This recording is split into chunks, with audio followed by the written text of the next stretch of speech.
जस्तै ठ्याक्कै भेटेछ है। गाइस यो डबल स्ट्यान्ड सबैमा लाग्छ होइन, सबै एडजस्ट यस्तो छ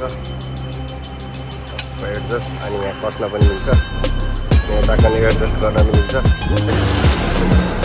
एडजस्टेबल भयो होइन, पनि एडजस्टेबल भयो। अनि यता तलको फ्रेम चाहिँ खासै सपोर्ट छैन, एउटा सपोर्ट यहाँ यस्तो छ। यसलाई डबल स्ट्यान्ड लाएर हेरौँ न त, बाउस भाइ 220 भाइ यो भाइ यस्तरी लाउने होइन, 220 पल्सर है।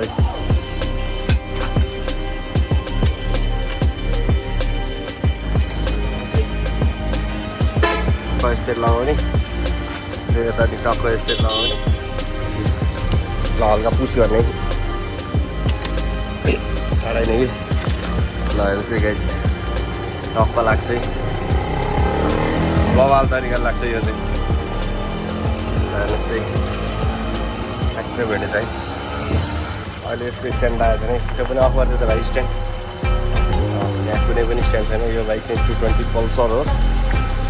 अब हामीले 150 मा पनि हाल्छौँ ल, झरल 220 मा पनि सक्सेसफुल। अब दाजु यहाँ पनि हालौँ त, हाम्रो 50 पल्सर 220 त्यहाँ अगाडि छ यसको पालै,